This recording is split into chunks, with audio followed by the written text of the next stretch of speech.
ക്ലേശം മാറ്റി മഹാ സന്തോഷമേകുന്ന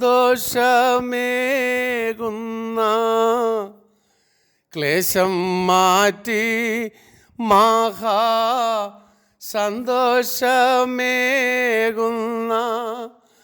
യേശു സന്നിധി മമ ഭാഗ്യം. യേശു സന്നിധി മമ ഭാഗ്യം. യാതൊരു സമയമെൻ അന്ധതയതു മൂലം യാതൊരു സമയം എൻ അന്ധതയതു മൂലം പാതയാറിയാതെ ഞാനലയുമ്പോൾ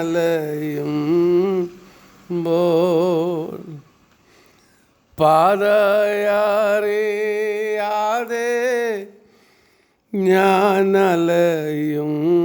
ഞാനലയുമ്പോൾ യേശു സന്നിധി മമ ഭാഗ്യം. യേശു സന്നിധി മമ ഭാഗ്യം. തക്ക സമയമെല്ല മുട്ടും പ്രയാസവും തൻ തക്ക സമയമെല്ല മുട്ടും പ്രയാസവും തൻ മക്കൾക്ക് തീർത്തു കൊടുത്തിടും ഓരൻ മക്കൾക്കു തീർത്തു കൊടുത്തിടും നോരൻ യേശു സന്നിധി മമ ഭാഗ്യം. യേശു സന്നിധി മമ ഭാഗ്യം. പാപത്താൽ അശുദ്ധനായി തീരും സമയം അനുതാപ ഹൃദയമോടെ ഞാനലയുമ്പോൾ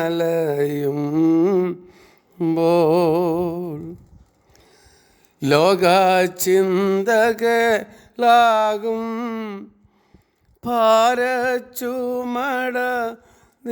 ഭാരച്ചുമടതിനാൽ ആകുലപ്പെട്ട് തളർന്നിടുന്ന നേരം ദുഃഖങ്ങൾ ഹൃദയത്തെ മുറ്റും തകർത്തിടുമ്പോൾ ഒക്കെയും സഹിച്ചിടാൻ ശക്തി നൽകുന്ന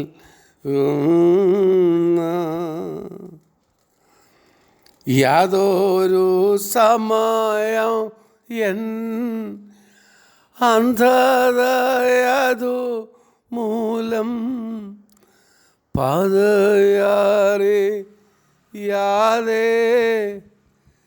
ഞാനലയുമ്പോൾ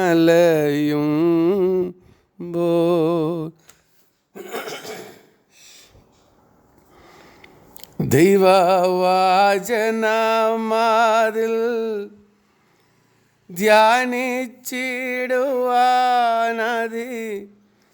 രാവിലെ തൻ പദം പ്രാപിക്കും നേരം ശത്രുവിൻ പരീക്ഷയൻ നേരെ വന്നിടുന്നോരു മാത്രയിൽ ജയം നൽകി രക്ഷിച്ചിടും മന്നിട മതിലെൻ്റെ കണ്ണടഞ്ഞത് ശേഷം പൊന്നുലോകാവസാനം എന്നും എന്നേക്കും യേശു സന്നിധി മമ ഭാഗ്യം. യേശു സന്നിധി മമ ഭാഗ്യം. ക്ലേശം മാറ്റി മഹാ സന്തോഷമേകുന്ന ക്ലേശം മാറ്റി മഹാ സന്തോഷമേകുന്ന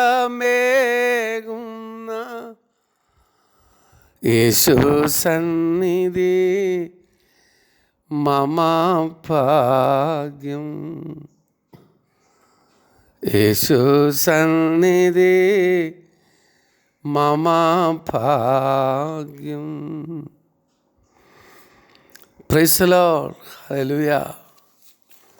കർത്താവായ യേശുക്രിസ്തുവിന്റെ നാമത്തിൽ എല്ലാ പ്രിയപ്പെട്ടവർക്കും സ്നേഹവന്ദനങ്ങളെ അറിയിക്കുന്നു. അത് യേശുവിൻ്റെ സന്നിധിയാണ്, ദൈവ സാന്നിധ്യമാണ് ഏറ്റവും ബലപ്പെട്ടത്. അത് ക്ലേശം മാറ്റി നമുക്ക് മഹാസന്തോഷം നൽകും. അങ്ങനെ ജീവിതത്തിൻ്റെ എല്ലാ തുറകളിലും ദൈവത്തിൻ്റെ സാന്നിധ്യം നമ്മെ ആശ്വസിപ്പിക്കും. ദൈവവചനം ധ്യാനിക്കുമ്പോൾ, ചെയ്ത തെറ്റ് ഓർത്ത് ധ്യാനിക്കുമ്പോൾ, ലോകചിന്തയാൽ ഭാരപ്പെടുമ്പോൾ, ദുഃഖങ്ങൾ ഹൃദയത്തെ തകർക്കുമ്പോൾ, വഴി മുൻപോട്ടറിയാതെ പാത അറിയാതെ അന്ധകാരത്തിലായി പോകുമോ എന്ന് തോന്നുന്ന സമയത്ത്, എല്ലാ പ്രതികൂലങ്ങളിലും ഭാരപ്പെടുമ്പോൾ, ശത്രുവിൻ്റെ പരീക്ഷയിൽ അകപ്പെട്ട് പ്രതികൂലത്തിലായി പോകുമ്പോൾ, യേശുവിൻ്റെ സന്നിധിയാണ് നമുക്ക് ഏറ്റവും ആശ്വാസകരം എന്നാണ് പാട്ടുകാരൻ പാടുന്നത്. എത്രയോ അർത്ഥവത്തായ ഒരു പാട്ടാണത്. പാടി ആരാധിപ്പാൻ ഈ ഭൂമിയിൽ ദൈവം നമുക്ക് ഭാഗ്യം തരുന്നല്ലോ. ദൈവത്തെ സ്തുതിക്കുന്നു. ഒരു നല്ല പ്രഭാതം കർത്താവ് നമുക്ക് ദാനമായി നൽകി. എല്ലാവർക്കും സ്നേഹവന്ദനങ്ങളെ അറിയിക്കുന്നു. അതെ, കർത്താവിൻ്റെ സാന്നിധ്യമാണ് മരുഭൂമിയിൽ ഏവർക്കും പ്രയോജനകരം. അതെ, ദൈവത്തിൻ്റെ കൃപ അത് വലിയ മഹത്തായതാണ്, ആശ്ചര്യകരമാണ്. നമ്മുടെ കർത്താവിൻ്റെ ഇഷ്ടാവുമായ യേശുക്രിസ്തുവിനെയും അവൻ്റെ സഭയായ മണവാട്ടിയെയും മനോഹരമായി എടുത്ത് പറഞ്ഞ് ചിത്രീകരിച്ചിട്ടുള്ള ഒരു ഭാഗമാണല്ലോ പഴയ നിയമത്തിലെ രൂത്തിൻ്റെ പുസ്തകം. അതാണല്ലോ നാം അല്പമായി ചിന്തിച്ചത്. ദൈവത്തിന് സ്തോത്രം. ദൈവത്തിൻ്റെ കൃപ അനുഭവിപ്പാൻ ഒരിക്കലും യോഗ്യതയില്ലാതിരുന്ന വെളിമ്പറമ്പിൽ എറിയപ്പെട്ട നമ്മെ ഓരോരുത്തരെയും കർത്താവ് തൻ്റെ മക്കളും അവകാശികളുമാക്കി തീർത്തു. അതുപോലെ അതിൻ്റെ നിഴലായിട്ടാണ് ഇസ്രായേൽ പൗരതയോട് യാതൊരു ബന്ധവുമില്ലാതെ പരദേശികളായി ദൈവ സംസർഗത്തിന് ഒരിക്കലും കടന്നു വരുവാൻ കഴിയാതെ 10ാം തലമുറ പോലും പ്രവേശിക്കുവാൻ കഴിയാതെ, ഒരിക്കലും പ്രവേശിക്കുവാൻ കഴിയാതെ അന്യപ്പെട്ടു പോയ മോവാബി സ്ത്രീ ആയിരുന്നു രൂത്ത്. അവളെ ദൈവസന്നിധിയിൽ കൂട്ടിക്കൊണ്ടുവരുവാൻ ദൈവത്തിന് ഹിതമുണ്ടായി. നല്ലവനായ ബോവസിൻ്റെ വയലിൽ ഭാഗ്യവശാൽ അവൾ കാലാപെറുക്കുവാനായി വന്നു. അവൾ നല്ല വയൽ പ്രദേശത്ത് വന്നു. ബോവസ് അവളെ ഭാഗ്യവശാൽ കണ്ടുമുട്ടുന്നു. അവൻ്റെ സഹധർമ്മിണിയായിത്തീരുന്നു. എത്ര മനോഹരമായ ഭാഗ്യം! ഭാഗ്യവശാൽ കർത്താവിനെ രക്ഷിതാവായി സ്വീകരിപ്പാനും അവനെ നമ്മുടെ ആത്മമണവാളനായി സ്വീകരിപ്പാനും ഇടയായത് നമ്മുടെ ജീവിതത്തിലെ ഏറ്റവും വിലപ്പെട്ട അനുഗ്രഹമാണ്. നല്ലവനായ ബോവസിൻ്റെ വയലിൽ കതിർ പിറക്കുവാൻ ദാരിദ്ര്യത്തിൻ്റെയും അരാജകത്വത്തിൻ്റെയും പടവുകൾ താണ്ടി കടന്നു വന്ന രൂത്തിനെ കാണുവാൻ ബോവസിന് അവസരമുണ്ടായത് ആണ് ഈ സംഭവത്തിൻ്റെ ഏറ്റവും കാതലായ ഭാഗം. ദൈവത്തിന് സ്തോത്രം. രൂത്തിനെ സ്നേഹവാനായ ദൈവം ബോവസിലേക്ക് ആകർഷിക്കുവാൻ അവൻ്റെ വയലിലേക്ക് അയച്ചു. ദൈവത്തിന് സ്തോത്രം. രൂത്ത് ആ വയലിൽ ആയിരിക്കെ അവളെ സന്ദർശിക്കുവാൻ ദൈവം ബോവസിനെയും നിയോഗിച്ചാക്കി. ഇത് കൃപയല്ലാതെ മറ്റെന്താണ്? ദൈവത്തിന് സ്തോത്രം. ദരിദ്രയും വിധവയുമായ അന്യയായ ആ പെൺകുട്ടിയെ നല്ലവനായ ബോവസിനെ ഒരു ബന്ധത്തിലേക്ക് കൂട്ടിക്കൊണ്ടുവരുവാൻ ദൈവകൃപ മുഖാന്തരമായി. ദൈവത്തിന് സ്തോത്രം. ബോവസുമായുള്ള രൂത്തിനെ ബന്ധത്തിലേക്ക് കൂട്ടിക്കൊണ്ടുവന്ന ദൈവകൃപയുടെ അനേക വശങ്ങൾ രൂത്തിൻ്റെ പുസ്തകത്തിലുണ്ട്. അതിൽ ചില കാര്യങ്ങളൊക്കെ നാം ചിന്തിച്ചു. ഒന്നാമത്, ബോവസ് തന്നെയാണ് കൃപയുടെ നീർച്ചാൽ വെട്ടി തുറക്കുന്നത്. ദൈവത്തിന് സ്തോത്രം. അവളുടെ ജീവിതത്തിൽ എന്തെല്ലാം അവൾക്ക് നഷ്ടമായോ അത് മുഴുവനും ബോവസ് അവൾക്ക് കൃപയാൽ നൽകുന്നു. രണ്ടാമത്, ബോവസ് അവളോട് ഹൃദ്യമായി സംസാരിക്കുന്നു. ദൈവത്തിന് സ്തോത്രം. മൂന്നാമത്, രൂത്തിനെ സംരക്ഷണം ചെയ്യുന്നതോടൊപ്പം അവളുടെ ആവശ്യങ്ങൾ സഹായവും അവൻ വാഗ്ദാനം ചെയ്യുന്നു. രൂത്തിൻ്റെ പുസ്തകം 2-ാം അധ്യായത്തിൻ്റെ 9, 14, 15 വാക്യം അതൊക്കെ നാം കണ്ടല്ലോ. ദൈവത്തിന് സ്തോത്രം. ഒന്നിനും മറ്റെങ്ങും പോകണ്ട. രൂത്തിൻ്റെ വയലിൽ തന്നെ എല്ലാ നന്മകളുമുണ്ട്. ദൈവത്തിന് സ്തോത്രം. റോമാലേഖനം 11-ാം അധ്യായത്തിൻ്റെ 37-ാം വാക്യത്തിലും ഫിലിപ്പിലേഖനം 4:19 എഫേസ്യർ 3:8 ഇതിൻ്റെ എല്ലാം ആത്മീക വശങ്ങൾ നാം കണ്ടു. ദൈവത്തിന് സ്തോത്രം. ഇവിടെ ഇതാ സകല അനുഗ്രഹവും നിഷേധിക്കപ്പെട്ടവൾ സ്വർഗത്തിൻ്റെ അംഗവും സ്വർഗത്തിലെ സകല അനുഗ്രഹങ്ങൾക്കും അവകാശിയുമായി തീർന്നിരിക്കുന്നു. ഈ കൃപയെ നാം എങ്ങനെ വർണ്ണിക്കാൻ കഴിയും? ദൈവത്തിന് സ്തോത്രം. ദൈവസ്നേഹം വർണ്ണിച്ചിടാൻ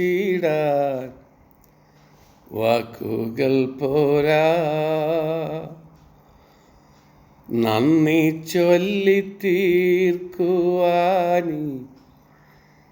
ജീവിതം പോരാ. ദൈവത്തിൻ്റെ സ്നേഹം വർണ്ണിക്കുവാൻ കഴിയത്തില്ല. നമ്മുടെ ജീവിതം മുഴുവനും അവൻ ചെയ്ത ഉപകാരത്തിൻ്റെ നന്ദി പറഞ്ഞാലും അത് തീരുകയില്ല. ദൈവത്തിന് സ്തോത്രം. നാലാമതായി, ബോവസ് രൂത്തിനെ പ്രോത്സാഹിപ്പിക്കുന്നതായിട്ടാണ് കാണുന്നത്. ദൈവത്തിന് സ്തോത്രം. വിനയത്തോടും നന്ദിയോടും കൂടെ ആയിരുന്നു അവളുടെ പ്രതികരണം. അവൻ്റെ വാഗ്ദത്തങ്ങളെ അവൾ വിശ്വസിച്ചു. എന്നിട്ട് അവൾ അവൻ്റെ കാൽക്കൽ വീണു. അവളെ തന്നെ പൂർണ്ണമായി സമർപ്പിച്ചു. അവളുടെ സകല ആകാംക്ഷയും അവനിലുള്ള ആശ്രയത്തിനും വിശ്വാസത്തിനുമായി വഴിമാറി. അവളുടെ ഭയമെല്ലാം തീർന്നു. അത്രത്തോളം അവനെ വിശ്വസിക്കുവാൻ, അത്രത്തോളം ബോവസിനെ ആശ്രയിക്കുവാനും അവൾക്ക് കഴിഞ്ഞു. ദൈവത്തിന് സ്തോത്രം. അവൾ ബോവസിനെ പൂർണ്ണമായി വിശ്വസിച്ചു. ദൈവത്തിന് സ്തോത്രം. നാമും അതുപോലെയല്ലേ? നമ്മുടെ കർത്താവും രക്ഷിതാവുമായ യേശുവിനെ നാം പൂർണ്ണമായി വിശ്വസിക്കുവാനും ആശ്രയിക്കുവാനും തുടങ്ങുമ്പോൾ നമ്മുടെ ജീവിതത്തിലെ സകല പ്രതിസന്ധികളും ഓടിപ്പോവാനിടയായിത്തീരും. ദൈവത്തിന് സ്തോത്രം. ബോവസിൻ്റെ മേൽ മുഴുവൻ ശ്രദ്ധയും രൂത്ത് അർപ്പിച്ചു. ദൈവത്തിന് സ്തോത്രം. തുടർന്നുള്ള അവളുടെ ജീവിതത്തിൽ ഒരേ ഒരു ലക്ഷ്യം, ബോവസിൻ്റെ കൂടെയുള്ള വാസം ഏറ്റവും അനുഗ്രഹകരമായിരിക്കണം. അതുമാത്രം ലക്ഷ്യമാക്കി അവൾ ജീവിച്ചു. എബ്രായലേഖനം 12-ാം അധ്യായത്തിൻ്റെ 2-ാം വാക്യത്തിൽ വിശ്വാസത്തിൻ്റെ നായകനും പൂർത്തി വരുത്തുന്നതിനുമായി യേശുവിനെ നോക്കുക. തൻ്റെ മുമ്പിൽ വെച്ചിരുന്ന സന്തോഷം ഓർത്ത് അവൻ അപമാനം അലക്ഷ്യമാക്കി ക്രൂശിനെ സഹിക്കുകയും ദൈവസിംഹാസനത്തിൻ്റെ വലത്ത് ഭാഗത്ത് ഇരിക്കുകയും ചെയ്തു. നമ്മുടെ വിശ്വാസത്തിൻ്റെ കണ്ണുകൾ അവൻ്റെ മേൽ മാത്രം പതിയട്ടെ. അവനിൽ മാത്രം നമുക്ക് ആശ്രയിക്കാം. ദൈവത്തിന് സ്തോത്രം. അങ്ങനെ ഇങ്ങനെ നോക്കിയാൽ നാം ലക്ഷ്യത്തിൽ എത്തിച്ചേരുവാൻ കഴിയുകയില്ല. Praise the Lord. ദൈവത്തിന് സ്തോത്രം. ഭാഗ്യവശാൽ ഈ വയൽ പ്രദേശത്ത് വന്നല്ലോ, ഇവിടെ ആയല്ലോ, അവൻ നമ്മെ തിരഞ്ഞെടുത്തല്ലോ. നാം തൻ്റെ സന്നിധിയിൽ വിശുദ്ധരും നിഷ്കളങ്കരുമാകേണ്ടതിന് അവൻ ലോകസ്ഥാപനത്തിന് മുമ്പേ നമ്മെ അവന് തിരഞ്ഞെടുക്കുകയും തിരുഹിതത്തിൻ്റെ പ്രസാദപ്രകാരം യേശു ക്രിസ്തു മുഖാന്തരം നമ്മെ ദത്തെടുക്കേണ്ടതിന് അവൻ പ്രിയനായവനിൽ നമുക്ക് സൗജന്യമായി നൽകിയ കൃപാമഹത്വത്തിൻ്റെ പുകഴ്ചയ്ക്കായി സ്നേഹത്തിൽ നമ്മെ മുൻനിയമിക്കുകയും ചെയ്തല്ലോ. ദൈവം നമ്മെ മുന്നമേ കണ്ടു, അവൻ തിരഞ്ഞെടുത്തു, ഈ വയലിലാക്കി, അതിനുവേണ്ട എല്ലാ അനുഗ്രഹങ്ങളും നമുക്ക് നൽകി. കേട്ടോ മകളെ, മറ്റെങ്ങും പോകണ്ട, ഈ വയലിൽ നിന്ന് പറക്കിക്കൊള്ളുക. നിന്നെ ഇവിടെ ആരും ശല്യപ്പെടുത്തത്തില്ല, നിന്നെ ഉപദ്രവിക്കരുതെന്ന് ഞാൻ എൻ്റെ ബാല്യക്കാരോട് പറയും. നീ കഷണം ചാറിൽ മുക്കിക്കൊള്ളുക, ഇവിടെ നിന്ന് ജലപാനവും ചെയ്യുക. എന്തൊരു സന്തോഷം! ക്രിസ്തീയ ജീവിതത്തിൽ ജീവനും ഭക്തിയും വേണ്ടതൊക്കെയും കർത്താവ് നൽകി തരും. ഒന്നാം സ്ഥാനം കർത്താവിന് കൊടുത്താൽ മതി. മുൻപേ അവൻ്റെ രാജ്യവും നീതി അന്വേഷിപ്പീൻ, അതോടുകൂടെ ഇതൊക്കെയും നമുക്ക് നൽകും. അവൻ്റെ വയലിൽ വന്നു പെട്ടാൽ പിന്നെ ബാക്കി ഉത്തരവാദിത്വവും കർത്താവിനുള്ളതാണ്. ദൈവത്തിന് സ്തോത്രം, ദൈവത്തിന് സ്തോത്രം. ബോവസ് അപരിചിതനായിരുന്നു രൂത്തിന്. ദൈവത്തിന് സ്തോത്രം. എന്നാൽ അവൻ്റെ വചനങ്ങൾ കേട്ടപ്പോൾ അവൾ മുഴുവനായി അവനെ വിശ്വസിച്ചു, അവനെ സമർപ്പിക്കുവാനിടയായി. അവൻ്റെ വാഗ്ദത്തങ്ങളെ വിശ്വസിച്ചു. ദൈവത്തെ, കർത്താവിനെക്കുറിച്ച് നാം പഠിക്കുമ്പോൾ, ദൈവവചനം പഠിക്കുമ്പോൾ കർത്താവിനെക്കുറിച്ച് നമുക്ക് നന്നായി മനസ്സിലാക്കും. കർത്താവിൻ്റെ ചരിത്രം ദൈവവചനത്തിലുണ്ട്. ബോസിനെ അവൾ മനസ്സിലാക്കിയത് അവൻ്റെ സംസാരത്തിലൂടെയാണ്, അവൻ്റെ പെരുമാറ്റത്തിലൂടെയാണ്. നാം കർത്താവിനെ മനസ്സിലാക്കുന്നത് കർത്താവിൻ്റെ വചനത്തിലൂടെയാണ്. ആ വചനം പഠിക്കുന്തോറും നമുക്ക് അവനോട് ആഴമായ സമർപ്പണവും വിശ്വാസവും ഉണ്ടാകും. യഹോവയുടെ ന്യായപ്രമാണം രാപകൽ ധ്യാനിക്കുന്ന മനുഷ്യൻ ഭാഗ്യവാൻ. യഹോവയിൽ ന്യായപ്രമാണത്തിൽ സന്തോഷിച്ച് അവൻ്റെ ന്യായപ്രമാണത്തെ രാപകൽ നമ്മുടെ ആത്മനാഥൻ്റെ കത്താണ്. അവൻ എഴുതിയ കത്ത നമ്മുടെ വചനം, ദൈവവചനം. ദൈവത്തിന് സ്തോത്രം. അത്രത്തോളം താല്പര്യം നമുക്കുണ്ടാകണം. നമുക്കറിയാം, നമ്മുടെ പ്രിയപ്പെട്ടവർ പലരും വിദേശങ്ങളിലായിരിക്കുമ്പോൾ, ഇപ്പോഴാണല്ലോ ഇൻ്റർനെറ്റ് സൗകര്യവും വീഡിയോ കോളൊക്കെ ഉള്ളത്. പണ്ടൊക്കെ അതൊന്നുമില്ലാത്ത സമയത്ത് അവരുടെ വിശേഷങ്ങൾ അറിയുന്നത് കത്തിലൂടെയാണ്. ഒരു കത്ത് കയ്യിൽ കിട്ടി പോസ്റ്റ്മാൻ കൊണ്ട് തരുമ്പോൾ എന്തോ ഒരു സന്തോഷവും തിടുക്കവുമാണ്. നമ്മുടെ പ്രിയപ്പെട്ടവരുടെ കത്ത് വായിച്ച് മനസ്സിലാക്കുവാൻ മാതാപിതാക്കൾക്കാണെങ്കിലും മക്കൾക്കാണെങ്കിലും ഭാര്യയ്ക്കാണെങ്കിലും ഭർത്താവിനാണെങ്കിലും പ്രിയപ്പെട്ടവരുടെ കത്ത് കിട്ടുമ്പോൾ എന്തെന്നില്ലാത്ത തിടുക്കമായിരിക്കും വായിച്ച് മനസ്സിലാക്കാൻ. ഇനി രഹസ്യമായിട്ട് വായിക്കേണ്ട കത്താണെങ്കിൽ രഹസ്യമായിട്ട് വായിക്കുവാനും മറ്റ് ശല്യങ്ങളൊന്നുമില്ലാതെ തനിയെ വായിച്ച് മനസ്സിലാക്കുവാൻ വേണ്ടി കടന്നു പോകും. പരസ്യമായി എല്ലാവരോടും ചേർന്നിരുന്ന് വായിക്കാനുള്ളതാണെങ്കിൽ ഒന്നിച്ചിരുന്ന് വായിക്കുവാനും സന്തോഷിക്കുവാനും അവസരം കണ്ടെത്തും. ദൈവവചനം അതുപോലെയാണ്. ഇത് പരസ്യമായി വായിക്കുവാനും രഹസ്യമായി വായിക്കുവാനും പറ്റിയതാണ്. ദൈവത്തിന് സ്തോത്രം. നമ്മുടെ ആത്മനാഥൻ സ്വർഗത്തിലിരുന്ന് അയക്കുന്ന കത്താണ്.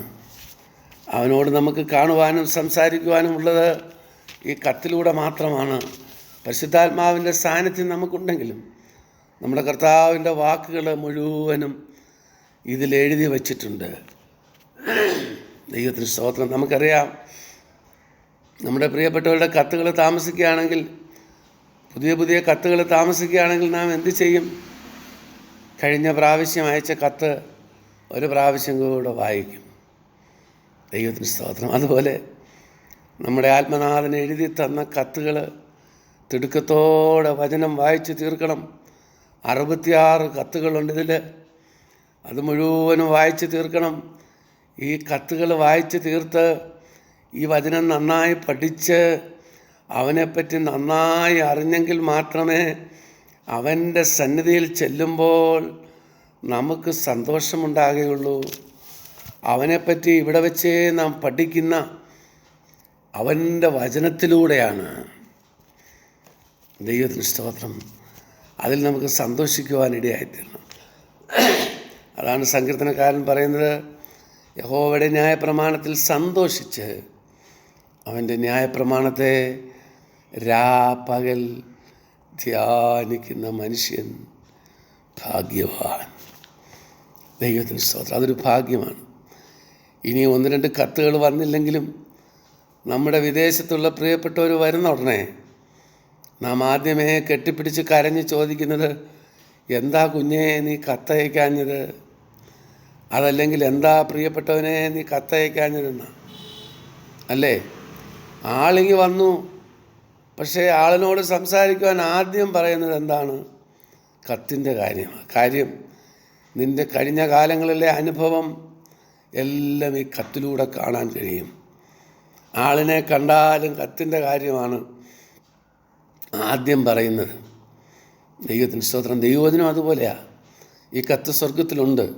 ഇത് സ്വർഗത്തിലെന്നേക്കും സ്ഥിരമായ വചനമാണ്. ദൈവത്തിന് സ്തോത്രം.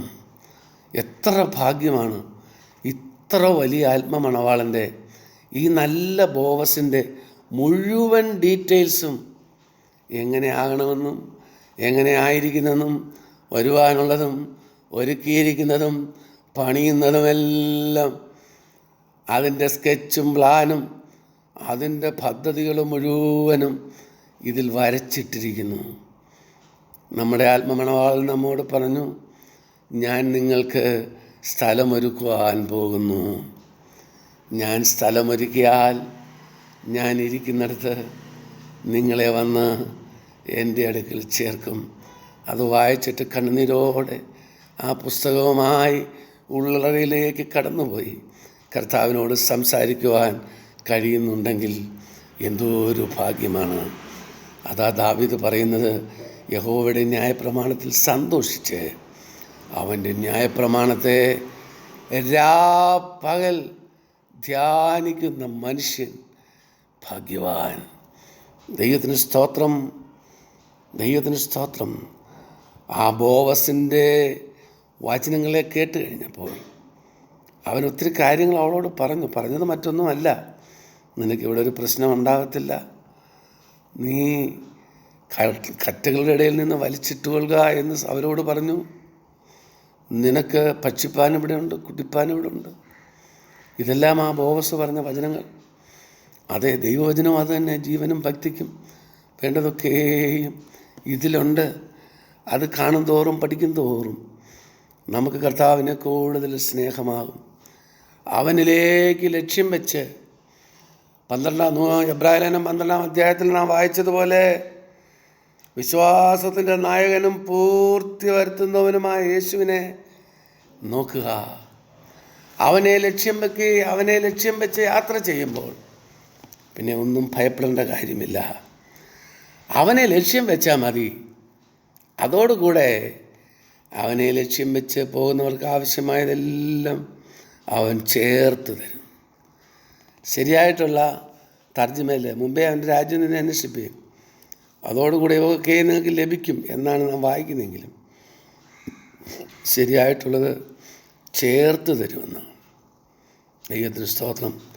രാജ്യവും നീതി അന്വേഷിച്ചാൽ, കർത്താവിനെ പിൻപറ്റിയാൽ, ആ ഒരൊറ്റ ലക്ഷ്യമേ ഉള്ളെങ്കിൽ വിശ്വാസത്തിൻ്റെ നായകനെ നോക്കിയാൽ പിന്നെ ബാക്കി അതിൻ്റെ മുഴുവനും കൂടെ ഇപ്പോഴത്തെ ഭാഷയിൽ പറഞ്ഞാൽ അങ്ങനെ ഉള്ളവരുടെ എല്ലാ ഭൗതിക പാക്കേജും, അതിൽ നിൻ്റെ കുഞ്ഞുങ്ങളുടെ പഠനമുണ്ട്, അവരുടെ വിദ്യാഭ്യാസമുണ്ട്, അവരുടെ വിവാഹമുണ്ട്, നിൻ്റെ ശാരീരിക ആരോഗ്യമുണ്ട്, നിനക്കുള്ള ഭവനമുണ്ട്, നിൻ്റെ കണ്ണിൻ്റെ കാഴ്ചശക്തിയുണ്ട്, നിൻ്റെ ശരീരത്തിൻ്റെ ആരോഗ്യമുണ്ട്, നിനക്ക് പോകാനുള്ള വാഹനമുണ്ട്, നിനക്ക് എന്തെല്ലാം ആവശ്യമുണ്ടോ അതിൻ്റെ എല്ലാം പാക്കേജ് അതോടുകൂടെ ചേർത്ത് തരും.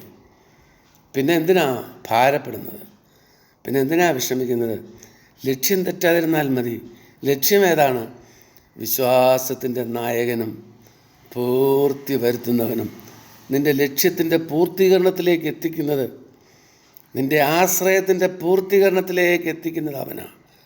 അവനെ ശ്രദ്ധ വെച്ച് നോക്കിയാൽ ബാക്കി കാര്യങ്ങൾ മുഴുവനും അവൻ തന്നെ നോക്കിക്കൊള്ളും. പിന്നെ അലയണ്ട, ഭാരപ്പെടണ്ട, ഒന്നിനെക്കുറിച്ചും ഭാരപ്പെടണ്ട. ദൈവ പൈതലേ, നീ നാളുകളിൽ ഭാരപ്പെട്ടിരിക്കുന്ന വിഷയങ്ങൾക്ക് നിനക്കൊരു മറുപടി കർത്താവ് നൽകിയില്ലേ? ദൈവത്തിന് സ്തോത്രം. പൂർണ്ണമായി കർത്താവിനെ സമർപ്പിക്കും. രൂത്ത് എന്ത് ചെയ്തെന്നറിയാമോ? ബോസ് പറഞ്ഞ കാര്യങ്ങൾ പൂർണ്ണമായി വിശ്വസിച്ചു.